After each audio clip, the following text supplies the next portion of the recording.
안녕하세요. 네, 맘쌤의 한국사 총정리 이어지고 있습니다. 오늘은 조선의 정치적 발전의 과정을 살펴볼 겁니다. 우리가 벌써 조선까지 왔습니다. 얼마나 오랜 기간의 역사를 우리가 단 몇 개의 강의 만에 이렇게 압축적으로 해내고 있는 거죠.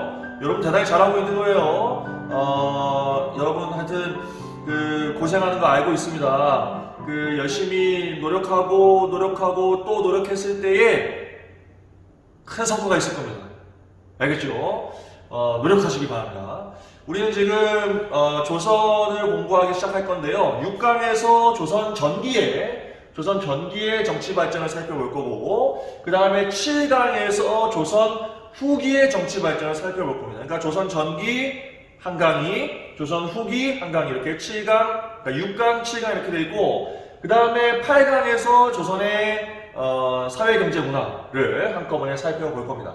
그 세 개의 강의를 하면 조선왕조 500년 전체는 아니지만 이제 근대화 시기로 들어가기 직전의 상황까지 살펴보게 됩니다. 알겠죠? 자, 오늘 프린트 6강의 조선 전기의 정치 발전의 모습을 이제 구체적으로 살펴보도록 하겠습니다. 자, 힘내시고 항상 준비하는 거 있죠? 색깔 펜들 준비하시고, 형광펜도 준비하시고 예쁘게 프린트 한번 만들어 봅시다. 알겠죠? 갑니다.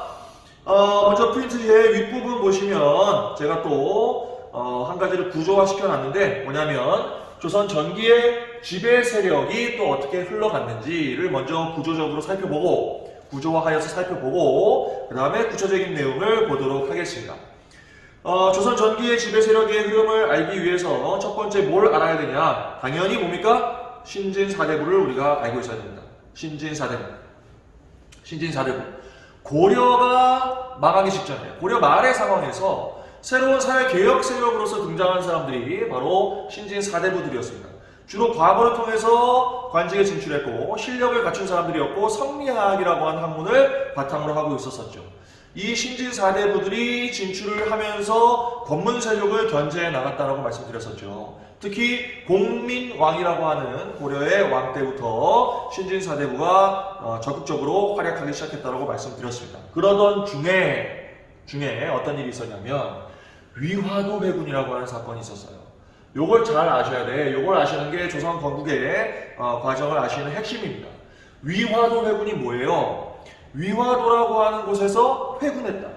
군대를 돌렸다는 얘기죠. 군대를 돌리는 건 뭐 하는 거죠? 뭐 하는 겁니까? 군대를 돌리는 건 반역을 하는 거예요.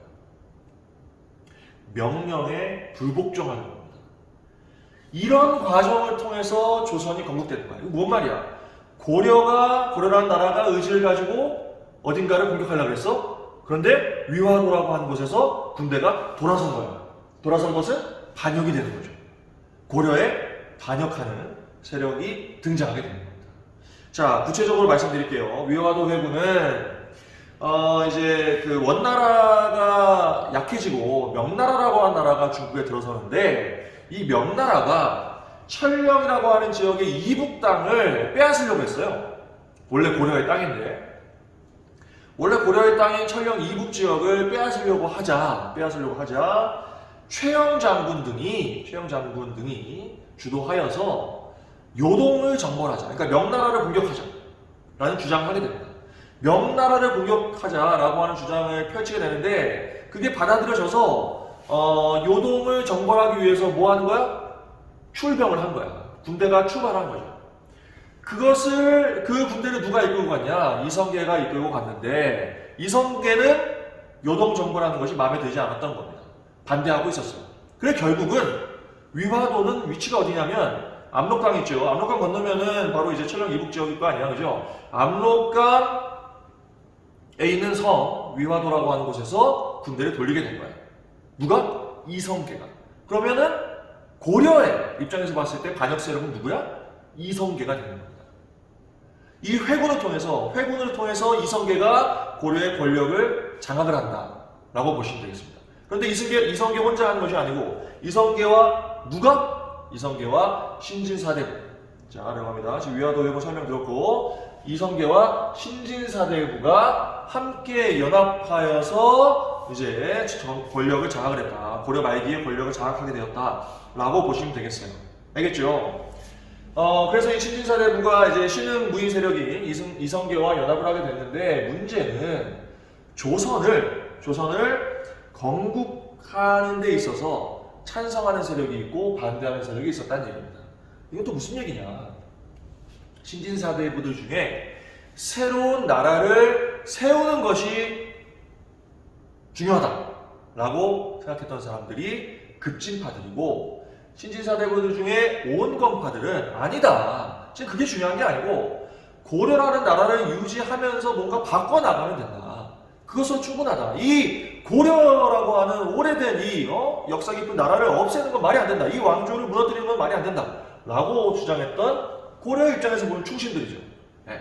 온건파들이 있었던 거예요. 그래서 조선을 건국을 두고 급진파와 온건파로 나눠지게 된 겁니다. 그 오른쪽에 제가 표시해놨어요. 급진파와 온건파로 나눠진 거예요.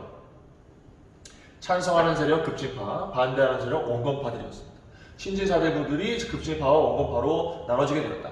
결국은 이 급진파들이 이성계하고 연합을 해서 조선 건국을 주도한 거야. 알겠습니까? 그 과정에서 있었던 위화도 회고는 말씀드린 거고, 과전법이라고 하는 법을 시행하게 됩니다. 관료들에게 이제 토지를 지급해주는 제도잖아요. 기존의 권문세족의 세력 기반을 완전히 없애는 이런 과전법을 시행하면서 매우 급진적으로 새로운 나라를 지향하고 있었던 거죠. 그 중심에 누가 있었냐? 바로 정도전이라고 하는 사람이 있었던 거예요. 정도전. 신진사대부의 대표자 정도전이 이성계와 함께 바로 조선 건국을 하려고 이제 나서게 된 겁니다. 알겠습니까? 반면에 온건파들은 어때요? 온건파들은 고려를 유지하자. 고려 왕조를 유지해야 된다. 이 왕조를 무너뜨리고 새로운 왕조를 세우는 것은 안 된다. 역성혁명이라고 하죠. 성을 바꾼 거야. 지금 고려의 왕실의 성씨가 왕씨잖아요. 왕건에서부터 시작됐으니까, 그죠? 그 500년 전 왕실을 무너뜨리고 새로운 성씨의 왕실을 건설하는 것은 안 된다. 역성혁명은 안 된다. 고려를 지키자라고 했던 대표적인 온건파가 누구? 정몽주였던 거죠. 정몽주. 정몽주와 정도전. 원래 친구입니다. 함께 수학했던 친구예요. 그런데 이렇게 조선의 건국을 두고 갈라지게 된 겁니다. 알겠습니까? 그래서 어떻게 돼요? 결국은 급진파들이 온건파를 제거해 나가죠. 온건파를 제거합니다. 정몽주도 어떻게 죽었습니까? 철퇴 맞아 죽었어요. 누구한테 죽었습니까? 이성계의 아들인 이방원에게 이제 죽게 되죠. 이방원에게. 그 개경에 가면, 지금 개성이죠. 개성에 가면 선주교라고 남아있어요. 선주교. 그 선주교에서 이제 정몽주가 살해당했다는 거 아닙니까? 그 철퇴를 맞아서 피를 철철 흘리면서 낭자한 상태로 이제 살해당하게 된 거죠. 그래서 이런 온건파들을 이제 다 제거를 하고, 그리고 조선을 건국하게 된 겁니다. 알겠죠? 그 정몽주가 죽은 그 선주교에 이제 대나무가 자랐다는 거 아니야? 그 다음에 핏자국이 지금도 남아있다고 하죠. 정몽주가 흘린 그 핏자국이 남아있다고 합니다. 그게 안 지워진대요. 왜? 이 정몽주의 한이 서려서 그 핏자국이 안 지워진다는 거 아니야. 열심히 줘도 안 지워진대요. 매직블럭으로 해도 안 지워져. 농담이고. 이것도 그런 그 고려의 충신의 어떤 모습의 대표적인 인물이 바로 정몽주가 되겠습니다. 자, 이런 식으로 급진파와 온건파가 나뉘어져서 대립을 했고, 결국 조선은 건국이 됐죠. 조선이 건국이 되었고, 그 상황에서 이 사람들이 이제 개국공신들 아니야. 조선을 세우는데 큰 역할을 했던 개국공신들은 중앙 권력을 장악을 하게 되고요. 중앙 권력을 장악을 한 상태에서 특히 이들이 세조 있죠. 세조. 수양대군이죠. 이제 단종을 폐위시키고 왕이 되는 그 세조 때에 세조를 뒷받침했던 인물들이 되는데, 그들을 훈구파라고 부릅니다. 훈구파. 그러니까 그 신진사대부들 중에 급진파들이 개국공신들이고, 그 개국공신 세력들이 나중에 훈구파가 되는 겁니다. 그러면서 중앙 정치를 주도해 나갔죠. 알겠죠? 그러면 온건파들은 이제 상당히 세력이 약화됐겠죠. 세력이 약화됐는데 이들은 어디로 갔어? 저 먼 지방으로 간 거야. 지방으로 가서 낙향해서 뭘 해? 열심히 거기서 또 공부합니다. 열심히 공부하죠. 열심히 공부를 하는 그런 지방 세력들이 다시 정계에 진출하기 시작해요. 그러니까 뿌리를 따지면은 신진사대부 온건파들이 다시 정계에 진출하기 시작하는 거야. 그들을 뭐라고 부르냐면 사림파라고 부릅니다. 사림파. 알겠죠? 이 사림파들은 써있듯이 사림파들은 조선 성종 때부터 본격적으로 적극적으로 중앙에 진출하기 시작합니다. 이 성종은 훈구파들을 이제 견제하는, 그죠? 훈구파들을 견제하는 목적으로 살인파들을 등용하게 됩니다. 주로 이 살인파들은 어디에 진출하냐면 삼사, 나중에 공부하게 돼요. 아래서 지금 흐름을 먼저 잡아드리는 거야. 삼사라고 하는 곳이 있는데 이 삼사가 중앙 권력을 견제하는 역할을 하는 곳이 삼사야. 사안부, 사관원, 홍문관 합쳐서 삼사라고 하죠. 주로 살인파들이 그 삼사에 많이 진출합니다. 삼사에 진출해서 뭐 하겠니? 뭐해? 훈구파들을 견제를 할 거 아니야, 그죠? 훈구파들을 견제해요. 훈구파들을 살인파가 견제를 하니까 이 훈구파들이 살인파를 억압하는, 그래서 살인파들이 화를 입는 사화라고 하는 사건들이 일어나게 되죠. 4개의 사화, 4대 사화가 있습니다. 무오사화, 갑자사화, 기묘사화, 의사사화. 이 4개의 사화를 통해서 살인파들이 어떻게 돼? 큰 피해를 입게 됩니다. 그래서 정계에서 다시 물러나게 되죠. 3사를 통해서 계속해서 적극적으로 정계에 진출하고 있었는데 이런 사화들이 전개되면서 어떻게 돼? 사화들이 일어나면서 살인파들이 화를 입게 됐다. 그래서 좀 물러났는데 결국은 살인파들이 다시 결국은 권력을 장악을 하는데 그 시기는 바로 이제 선조라고 하는 왕쯤 되었을 때 살인파들이, 그러니까 지방으로 낙향을 한 상태고 사화를 통해서 많이 피해를 봤지만 지방에 있는 이제 뭐 사립학교인 서원, 그다음에 향약 뭐 이런 것들 통해서 계속해서 세력을 유지할 수 있었어요. 지방 사족으로서 세력을 유지할 수 있었고 그들이 결국 정계를 장악을 한 거야. 선조 때. 알겠죠? 권력을 장악을 하게 됩니다. 그런데 이 즈음에 또 이 살인파들이 그 안에서 또 분화되게 됩니다. 알겠죠? 그래서 살인파가 분화된 것, 살인파가 분화되어서 나뉘어져서 정치하는 것을 뭐라고 하냐? 붕당이라고 하는 거예요. 붕당. 살인파 내에서 분화가 이루어졌고 그렇게 나뉘어진 상태에서 정치하는 것을 붕당 정치라고 이야기합니다. 뒤에 나오는데 동인과 서인으로 갈라지는 게 처음이에요. 동인과 서인으로 갈라지기 시작해서 계속해서 붕당이 형성이 되죠. 그들이 정치하는 것을 붕당 정치라고 하는 거예요. 알겠습니까? 이 붕당 정치의 건전한 모습은 매우 바람직합니다. 이게 뭐 하는 거냐면 서로 견제하고 그러면서 서로 균형을 맞추는 정치를 하는 것을 붕당이라고 하는 거야. 이게 나중에 붕당이 변질이 되는 게 문제지 사실 붕당이라고 하는 것 자체는 상당히 긍정적이에요. 조선 정치사에 있어서 매우 중요한 역할을 했던 정치 체제입니다. 그 붕당이라고 하는 거야. 살인파가 분화되기 시작했다. 알겠죠? 그래서 붕당이라고 합니다. 지금 조선 전기의 정치 세력, 지배 세력의 전개를 살펴보고 있습니다. 자, 금방 말씀드렸잖아요. 붕당이 이루어지는데 그 붕당은 동인과 서인으로 갈라지는 게 시작이에요. 동인과 서인으로 갈라져서 서로 대립하기도 하고 또는 견제하기도 하고 그리고 서로 균형을 맞추는 그런 정치를 하기 시작한 겁니다. 그 왜 갈라졌냐? 살인파가 왜 갈라졌냐면 명종이라고 하는 왕이 즉위했을 때 나이가 어렸어요. 그래서 외척들, 그러니까 친척들이죠. 이 외척들이 정치를 주도합니다. 그랬을 때에 명종 때부터 시작된 이 외척들의 정치, 그래서 이제 척신 정치라고 하는데 이 척신들이 선조 때도 계속 이어졌던 거야. 그래서 선조 때에 이 척신들을 청산해야 된다라고 강하게 주장했던 사람들을 동인이라고 하고 척신을 좀 그렇게까지 청산할 필요는 없다. 척신 청산에 반대했던 기성살인파들을 서인이라고 합니다. 그렇게 동인과 서인으로 갈라지게 된 거예요. 그리고 서인을 바라보는 입장에 따라서 동인이 또 북인과 남인으로 이렇게 갈라지게 됩니다. 정리 잘 되고 있죠? 자, 이런 식으로 붕당이 전개되었다. 이렇게 붕당이 전개되던 시기 때에 무슨 사건이 일어나냐면 바로 임진왜란이 일어나게 됩니다. 임진왜란 이후에 얼마 있어서 또 그 병자 호란도 일어나죠. 그래서 양난이라고 하죠. 이런 양난의 시기가 기준이 되어서 조선 전기와 조선 후기를 구분합니다. 알겠죠? 그러니까 지금 임진왜란이 일어나기 전에 위에 상황 보시면 임진왜란 써있죠. 1592년에 임진왜란이 일어나기 전까지의 상황을 지금 살펴본 거야. 그것이 바로 조선 전기다라고 이해하시면 되겠습니다. 조선 전기의 정치 세력들이 어떻게 변화해 나갔는지 먼저 프린트 위에서 살펴봤습니다.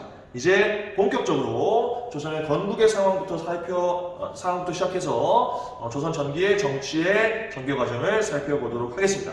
자, 이제 아래로 내려가시면 됩니다. 자, 다시 한번 말씀드리지만 이렇게 위에서 일부러 시간을 할애해 가면서 지배 세력의 흐름을 미리 말씀드리는 것은 맥락을 여러분들이 잡고 그 상태에서 구체적인 내용을 보는 게 훨씬 더 이해하기에 편하기 때문에 그런 겁니다. 알겠죠? 그러니까 그 맥락을 잘 이해한 다음에 구체적인 내용을 살펴보는 것이 훨씬 유리한 거야. 기억하기에. 알겠죠?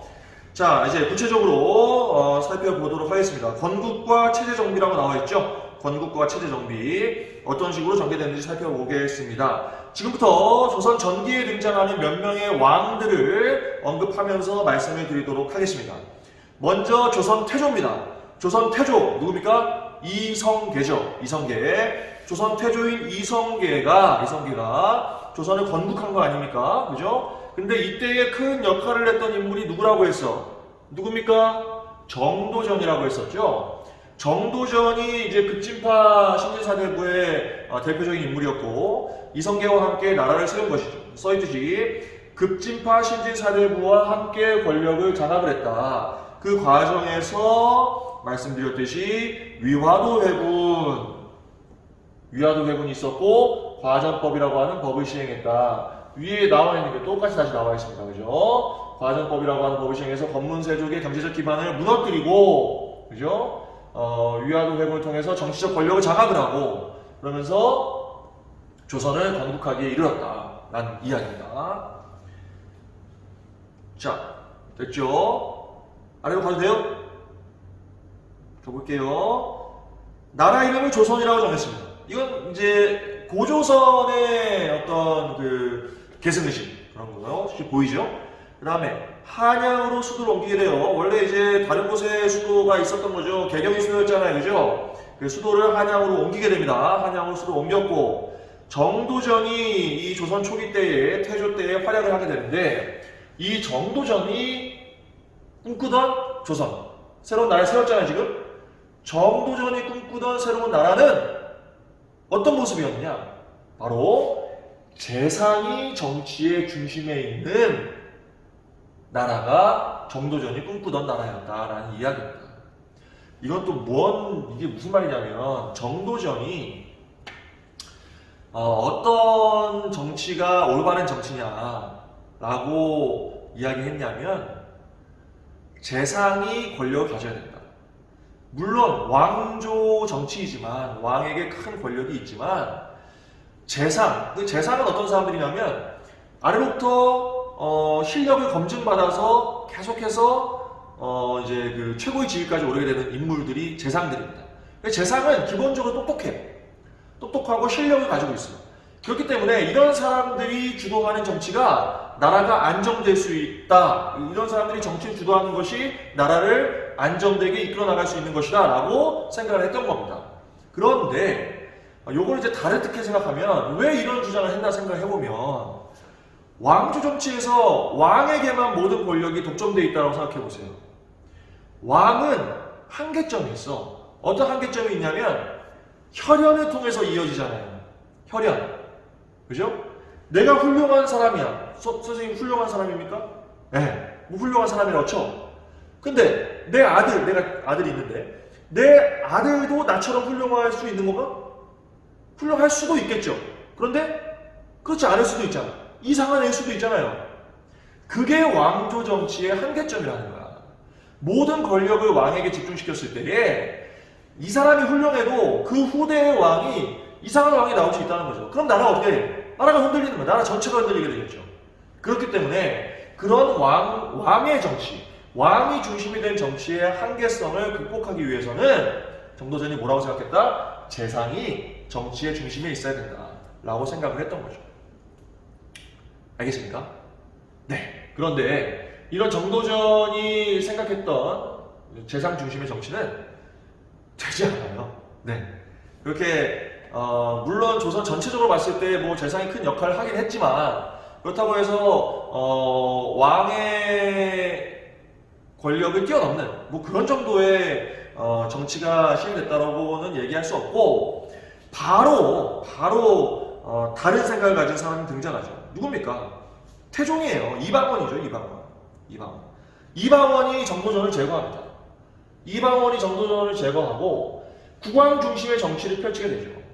아까 정도전이 꿈꾸던 재상 중심의 정치 아니고 바로 태종 때 뭐 태조 아들이니까 금방이잖아요. 태종 때 국왕 중심의 정치를 펼쳐나갑니다. 이 사람은 왕자의 난이라고 하는 난을 통해서 권력을 장악을 했잖아요. 그죠? 네. 이 실력을 통해서 권력을 장악을 한 겁니다. 이렇게 장악을 하고 나서 뭐 실시하냐면 육조 직계제라고 하는 제도를 실시합니다.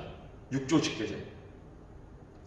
육조 직계제가 뭐냐? 육조 직계제는 그러니까 의정부 6조가 기본적인 조선의 통치 기구인데 이게 의정부를 거치지 않고 6조에서 바로 왕에게 명령을 받는 그 다음에 보고를 하는 뭐 이런 상황이 만들어지는 거예요. 이러면 왕의 권력이 대단히 강해집니다. 알겠죠?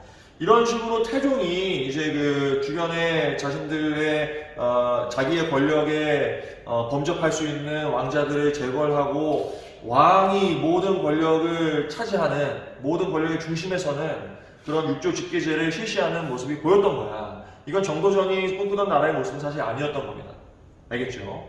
그리고 권력을 장악하고 왕의 왕권을 강화하는 과정에서 사병을 협파합니다. 사병들이 많았어. 이 사병들을 협파하고 호패법이라고 하는 법을 시행하기도 하죠. 호패법. 이게 일종의 지금으로 따지면 주민등록법이야. 이런 법들을 시행하기도 합니다. 이 태종이 여러분들 꼭 기억하시면 좋아요. 태종 기억하시면 좋습니다. 왕권을 강화시키는데 큰 역할을 하는 부분도 있습니다. 알겠죠? 태종이 약간은 그 주변의 왕자들도 제거하고 뭐 정도전도 제거하고 어때요? 좀 그 폭군의 스타일이 보이죠, 그죠? 폭군의 스타일이 보이는데 이 사람이 정말 잘한 게 한 가지 있어요. 정말 잘한 게 하나 있어요. 뭘 잘했는지 알아? 뭘 잘했어, 태종이? 아들을 잘 낳았어요. 너무 잘난 아들을 낳았어. 네. 아들을 너무 잘 낳았어. 그 아들이 누구야? 세종입니다, 세종. 천재를 낳았어, 천재를 낳았어요. 천재야. 제가 볼 때는 이 세종은 천재입니다. 언어학의 천재, 뭐 과학의 천재예요. 이 세종이 뭐 이제 그 즉위한 다음에 워낙 똑똑했고, 그 다음에 이 사람은 자신이 있었어요. 자신이 있었기 때문에 모든 것을 왕에게 집중시키는 그런 것을 원하지도 않았습니다. 그래서 이 세종 때가 되면 왕권과 신권을 조화시키는 그런 정치를 하고자 합니다. 왕권과 신권을 조화시키고자 하는 정치를 펼치게 되는데 이럴 때에 어떤 제도를 실시하냐면 세종은 의정부 서사제라고 하는 제도를 실시합니다. 의정부 서사제. 이 의정부 서사제는 위에 있는 육조 직계제하고 대비되는 제도입니다. 육조 직계제는 왕권을 강화시키기 위해서 의정부라고 하는 그 재상들의 협의체를 약간 무시하는 측면이 있었던 건데 의정부 서사제는 말 그대로 의정부가 중심에 서는 겁니다. 이게 재상들이 모여있는 것이거든요. 영의정, 좌의정, 우의정, 그 3정승 재상들이 모여있는 의정부가 국가의 어떤 중대사를 결정하는 데 큰 역할을 하게 되죠. 의정부 서사제를 실시한다고 하는 것은 왕권을 일부 내려놓고 신권을 매우 이제 높여주는 그러한 상황이다라고 보시면 되겠습니다.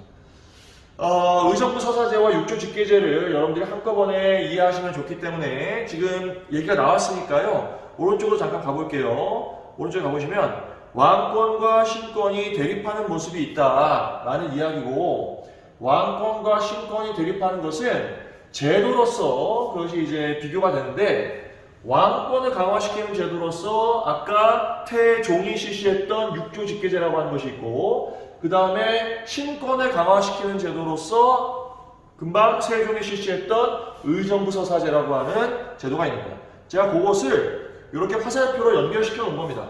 육조직계제에 이렇게 연결, 의정부서사제 이렇게 연결. 어디에 방점을 찍을 것이냐? 왕권의 방점을 찍을 것이냐, 신권의 방점을 찍을 것이냐. 왕권에 찍혀있는 것이 육조직계제, 신권에 찍혀있는 것이 의정부서사제다라고 하는 거죠. 자, 구체적으로 살펴보도록 하겠습니다. 육조직계제는 중간에 재상들이 없어. 물론 재상들이 있긴 있었지만, 의정부가 존재했지만 의정부를 거치지 않고 육조에서 직접 왕한테 보고하는 이러한 체제가 만들어졌던 겁니다. 그게 바로 육조직계제고, 태종, 나중에 세종, 수양대군이죠. 세종, 이런 인물들은 왕권을 대단히 중시하고 강화시켰던 인물들이야. 그죠? 이런 인물들이 바로 육조직계제를 실시한 것이고, 그 다음에 의정부서사제는 세종과 같은 인물, 그죠? 왕권과 신권의 조화를 추구했던, 나중에 성종도 마찬가지입니다. 이런 인물들이 바로 의정부서사제를 실시하게 된다. 그래서 이 두 제도가 상당히 비교하면 좋은 제도이기 때문에 잘 비교하여서 여러분들 이해하시기 바랍니다. 왕권이 강했을 때는 육조직계제, 그 다음에 왕권과 신권의 조화를 추구할 때는 의정부서사제라고 하는 제도가 실시되었다라고 하는 것입니다. 알겠죠? 다시 돌아올게요. 다시 돌아와서 세종의 이야기를 좀 더 해보겠습니다. 세종은 천재라 그랬잖아요. 언어학의 천재야 이 사람. 뭘 만들었어? 한글을 만들었잖아요. 한글. 세종이 한글을 창제 안 했으면 지금 현재 우리가 누리고 있는 이런 문화적 모습들이 있었겠습니까? 한글이 없다라고 생각해보세요. 상상도 할 수 없습니다.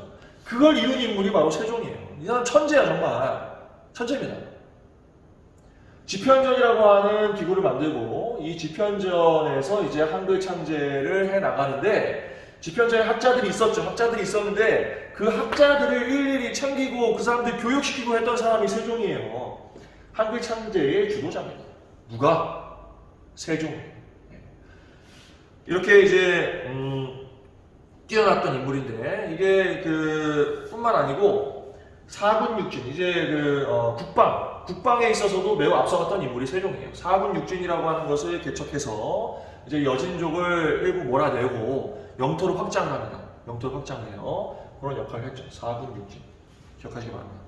자, 이런 식으로 활동을 했던 인물이 세종입니다. 세종은 다시 한번 말하지만 지금 여기서 설명한 내용들 말고도 훨씬 많은 업적들이 있습니다. 굉장히 많은 업적들이 있어요. 그런 것들 나중에 차근차근 또 살펴보는 기회를 여러분들 가지시면 좋을 것 같습니다. 지금은 뭐 간단하게 넘어가고 있으니까 넘어갈게요. 일단 그 다음에 자, 세종이 그렇게 이 조선의 전기 때의 정치에 있어서 매우 큰 역할을 했는데 한 가지 잘 못한 게 있어. 세종은 뭘 잘못했을까? 아들을 잘 못 낳았어요. 물론 아들을 낳았는데 아들이 있는데 그 아들이 너무 약했어요. 누굽니까? 문종이라고 하는 왕이에요. 금방 죽고 나니까 어때? 그 어린 아들이 왕위에 오르잖아요. 그게 단종입니다. 단종이 즉위를 하니까 세종의 또 하나의 아들이었던 누구? 수양대군이 권력을 차지하기 위해서 단종을 몰아내는 거 아닙니까? 그래서 권력을 장악하게 되죠. 그 사람이 바로 누구? 세조입니다. 세조. 단종을 몰아내고 권력을 장악한 세조는 육조직계제를 부활시켰어요. 네. 자기 아버지가 의정부서사제 하면서 왕권과 신권의 조화를 추구했는데 권력을 장악을 한, 그죠? 무력으로 권력을 장악을 한 세조가 육조직계제를 부활시키면서 왕권을 다시 강화시키고 신권을 약간은 무시하는 그런 활동을 펼치게 된 겁니다. 지편전도 폐지했습니다. 이 사람은 공부도 잘 안 했어요. 공부도 잘 안 해. 뭐 그런 모습이 다분했습니다. 한편으로는 경국대전이라고 하는 조선의 법전을 편찬하기 시작했습니다. 뭐 그런 의미는 있죠. 네, 그런 의미는 있어요. 자, 이런 식으로 지금 그 조선 전기에 조선 왕조가 전개되고 있습니다. 그 다음에 한 명만 더 볼 건데 그 한 명이 누구냐면 바로 성종입니다. 성종이라고 하는 묘호는 고려에도 성종이 있었잖아요. 그죠? 고려의 성종도 고려의 통치 체제를 완비한 인물이라고 제가 수업을 했었습니다. 조선의 성종도 조선의 통치 체제를 완비한 인물입니다. 경국대전을 완성한 인물이에요. 경국대전이라고 하는 조선의 법전, 유교적인 법치국가의 토대를 마련했다라고 하는 의미를 가지는 법전입니다. 알겠죠? 이 경국대전을 완성한 사람이고, 이 사람이 그 세조 때 없어졌던 집현전을 다시 부활을 시키는데, 집현전을 계승하는 기구로서 홍문관이라고 하는 것을 설치합니다. 홍문관을 설치해요. 홍문관. 자, 이런 활동들을 펼친 왕이 성종이에요. 그러면서 국가체제를 완비하게 되죠. 이 경국대전에 의해서 만들어진 조선의 아주 구체적인 통치체제는 이제 밑에서 살펴볼 겁니다. 자, 그거는 좀 이따 보고 지금 정리를 할 건데 뭐냐면, 왕권의 방점이 찍힌 시기와 신권의 방점이 찍힌 시기가 서로 교차합니다. 어떤 때는 왕권이 강했고 어떤 때는 신권이 강했어요. 무슨 말인지 알겠죠? 어떤 때는 의정부서사제가 실시됐고 어떤 때는 육조직계제가 실시됐습니다. 그런 식으로 왕권과 신권이 서로 이렇게 들락날락하는 그런 상황이었었는데, 지금 그거를 한꺼번에 제가 설명을 하기 위해서 태조 때는 이게 정도전이 주도하던 시기니까, 그죠? 신권의 방점이 찍혀 있었고, 태종 때는 이 사람이 육조직계제를 시행하죠. 그러면서 왕권을 매우 중시했습니다. 왕권으로 화살표가 옮겨지죠. 그랬다가 세종 때 왕권과 신권의 조화를 다시 추구하죠. 그러면서 의정부 서사제를 실시했잖아. 그죠? 신권의 방점을 찍어줬어요. 세종은. 그리고 그 아들인 세조 때 육조직계제가 부활됩니다. 그러면서 다시 왕권이 강화되죠. 그리고 성종 때 의정부 서사제의 모습이 다시 등장하면서 신권을 중시하는 그런 모습이 보이게 됩니다. 이런 식으로 이 조선의 어떤 전기 때의 초기 때의 정치 흐름을 보면, 이 조선을 건국하는 데 큰 역할을 했던 정도전, 이 꿈꾸던 왕조의 흐름이라고 보긴 힘든 거죠. 그게 왕조 정치의 사실 한계점이에요. 지금 그대로 드러나는 겁니다.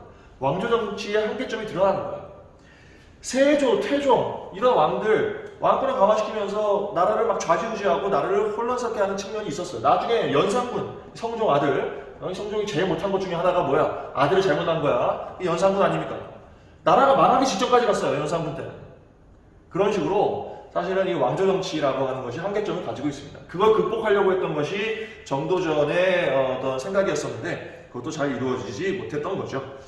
네, 지금 조선의 초기 때에 건국이 이루어지고 체제가 정비되는 상황들을 아주 간단하게 살펴봤습니다. 이 중에 세종과 그다음 성종 이런 정도의 왕들은 꼭 기억하시면 좋겠습니다. 세종, 성종 이런 정도는 여러분들 꼭 기억하셔요. 자, 아래로 내려가서 통치 체제의 정비의 내용을 살펴보도록 하겠습니다. 조선의 통치체제의 모습을 살펴보도록 하겠습니다. 우리는 지금 조선 전기의 내용을 공부하고 있습니다. 조선 전기 때에 통치체제가 정비가 되는데 중앙조직과 지방조직을 나눠서 살펴보죠. 자, 아래로 갑니다. 중앙정치조직이라고 되어 있고요. 조선의 중앙정치는 뭐가 중심이냐면 바로 의정부와 육조입니다. 의정부와 육조. 써있죠? 의정부와 육조입니다. 그래서 의정부 육조 체제라고 얘기를 해요. 의정부가 있고 그 아래 육조가 있는 겁니다. 알겠죠? 의정부가 영의정, 좌의정, 우의정을 합쳐서 의정부라고 하고요. 이들이 이제 재상들이 되는 거죠. 이 영의정, 좌의정, 우의정의 합의 기구로서 이들이 국가 중대사를 결정하는데 매우 큰 역할을 하는 것이죠. 알겠습니까? 네, 의정부. 그리고 육조는 2호 예병 현공조인데, 이 육조는 실질적인 행정 업무를 담당합니다. 그 육조의 장관들이 판서죠. 육조 판서들, 뭐 2조 판서, 병조 판서 그런 판서들, 장관들입니다. 그러니까 그런 판서들과 이 의정부의 재상들이 사실은 신권의 중심이라고 보시면 되겠습니다. 아까 뭐 신권과 왕권 이렇게 구분해서 이야기를 했는데, 그 신권의 중심에 의정부와 육조의 판서들이 있다라고 보시면 되겠어요. 알겠죠? 그것이 바로 의정부 육조 체제다. 잘 이해하시기 바랍니다. 여기서부터 시작해서 조선 망하기 전까지 어쨌든 의정부 육조 체제가 유지가 됩니다. 이어져요. 굉장히 오랫동안 이어지는 통치체제라고 할 수 있겠습니다. 그죠? 의정부 6조. 그 다음에 상사라고 하는 것이 있어요. 상사는 사헌부, 사간원, 그 다음에 홍문관 요 셋을 합쳐서 사헌부, 사간원, 홍문관을 합쳐서 삼사라고 부릅니다. 그럼 삼사는 어떤 역할을 하냐? 삼사는 이제 공론 정치라고 해서 누구나 권력을 비판할 수 있고 자신의 주장을 할 수 있고 그런 것이 깔려있는 정치를 공론 정치라고 해요. 그 공론 정치를 이끄는 기구라고 할 수 있겠죠. 써있듯이 왕과 의정부와 육조의 대신들을 견제하는 언론의 역할을 하는 그것이 바로 삼사입니다. 삼사도 기억하면 좋습니다. 사헌부, 사간원, 홍문관 합쳐서 언론의 기능, 대신들을 견제하는 기능을 하는 것이 삼사였다라는 겁니다. 그 다음에 아래 보시면 승정원과 의금부라고 하는 게 나오는데 승정원은 왕의 비서기관입니다. 그러니까 왕의 명령을 출납하는 그런 역할을 하는 곳이 승정원이죠. 승정원. 그 다음에 의금부는 국가의 중죄인을 처리하는 그런 역할을 하는 곳이 의금부입니다. 그래서 이 승정원과 의금부는 합쳐서 왕권을 보조하는 그런 역할을 합니다. 왕권을 보조하는 역할을 해요. 승정원과 의금부. 이러면 중앙정치조직은 됐습니다. 이 정도만 아시면 돼요. 의정부 6조 체제, 3사라고 하는 것이 있어서 이제 왕과 대신들을 견제하고 언론의 역할을 했고 승정원과 의금부는 왕권을 보조하는 그런 역할을 하는 기구였다라는 정도로 아시면 되겠습니다. 그 다음에 지방조직으로 갈게요. 지방조직 간단합니다. 간단해요. 팔도만 기억하시면 돼요. 팔도에 관찰사라고 하는 지방관들이 파견이 됐습니다. 8개의 도로 전국을 나눈 것이고 거기에 관찰사라고 하는 지방관들이 파견됐다. 아래에 뭐 부목 군현이 있었다. 그냥 그러니 하시면 되는데 이 군현들에 모두 다 지방관이 파견됐습니다. 이게 핵심이에요. 그러니까 조선의 지방에는 모든 군현에 지방관이 파견된 거예요. 알겠죠? 이러면 중앙집권력이 매우 강화되겠죠. 지방관이라고 하는 사람들은 결국 왕의 명령을 직접 받아서 행정업무를 하는 사람들이 지방관이니까 중앙집권적인 정치체제가 매우 공고해지는 것이라고 보시면 되겠습니다. 고려시대와 비교를 해본다면 고려시대에는 모든 지역에 지방관이 파견됐다고 했어? 안 됐다고 했어? 안 됐다고 했잖아 그때는. 그죠? 속현이라고 해가지고 지방관이 파견되지 않은 지역도 있었는데 지금 속현이라고 하는 것이 조선시대에 오면 어떻게 되는 거야? 다 없어지는 겁니다. 알겠죠? 모든 지역에 지방관이 파견되었다. 중앙집권력이 매우 강화되는 것이다 라고 기억하시면 되겠어요. 알겠죠? 그 다음 과거제는 이미 고려시대 때 시행되고 있던 것이고 조선시대 때도 계속 이어졌습니다. 문과하고 무과로 구분되죠. 그 중에서도 이제 문과가 상당히 우대받았다라고 하는 것은 대강 여러분 알고 있죠. 그 정도 과거제 이해하시면 되겠고, 과거제를 통해서 관직에 진출한다고 하는 것은 실력이 있다는 거죠. 그죠? 실력을 갖춘 인재들을 등용한다라는 의미로 보시면 되겠습니다. 그 다음에 교육제도 볼 건데요. 교육제도는 그 관학과 사, 이게 국립학교하고 사립학교가 있는 거 아니야? 국립학교의 성균관, 그죠? 조선 최고의 교육기관으로서의 역할을 하게 됩니다. 이 고려시대 때 만들어졌는데 고려 때 만들어져서 계속 조선에도 이어지게 됩니다. 조선 최고의 교육기관으로서의 역할을 성균관이 하게 됩니다. 지금으로 치면 대학교야. 대학교, 국립대학교죠. 한편 서원이라고 하는 지방에 있는 이제 성리학을 매우 열심히 공부하고 그다음에 유교 선현들을 모시는 그런 곳이 있었는데 그것을 바로 서원이라고 하죠. 이 서원이 중요한 이유는 살인파들의 세력의 근거지입니다.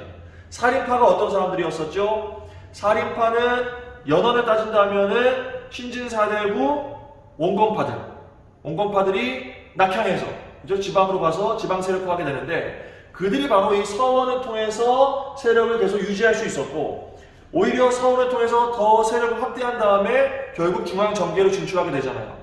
그죠? 얼마나 큰 의미가 있습니까? 그게 중요합니다. 서원은 사립화의 어떤 세력의 확대, 세력의 유지에 큰 역할을 했던 사립학교입니다. 사립학교. 성균관하고는 성격이 좀 다르죠. 사학으로서 서원이 존재했다라고 하는 것을 기억하시면 되겠습니다. 서원 기억하세요. 서원. 성균관, 서원 다 기억하세요. 교육기관으로서. 아래는 과거제하고 성균관을 좀 연결해서 이야기해놨는데 이거 써놓으시면 되겠어요. 네, 과거제가 속과하고 대과로 나눠지는데 속과에 합격을 하면 과거제 속과에 합격을 하면 성균관에 입학할 수 있는 자격이 생깁니다. 속과에 합격하고 성균관에 입학을 해. 그리고 성균관에서 수학을 한 다음에 공부를 한 다음에 성균관을 졸업하고 문과가 바로 대과입니다. 대과에 응시하게 되는 거죠. 보입니까? 성균관 졸업 후에 문과에 응시하게 됩니다.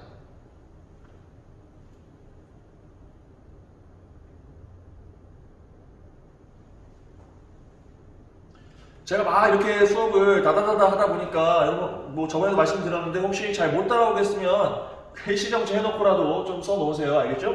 네. 그래서 이런 식으로 중앙제도, 지방제도, 그 다음에 뭐 교육제도 등이 완비되어서 조선이 이후에 더욱더 공고하게 발전해 나갈 수 있었다라고 하는 이야기입니다. 알겠죠? 통치체제의 정비에 대해서 살펴봤습니다. 자, 오늘은 여기까지 하고요. 이번 시간 여기까지 하고 다음 시간에 이 조선 전기의 또 정치의 발전의 과정에서 등장하는 그 사화의 모습, 그 다음에 살인파들이 권력을 장악하고 살인파들이 붕당을 이루는 모습, 이런 것들을 이후에 살펴보도록 하겠습니다. 알겠죠? 자, 이번 시간은 여기까지 하겠습니다. 다음 시간에 이어서 할게요. 너무 고생 많았어요, 여러분들. 힘냅시다. 화이팅!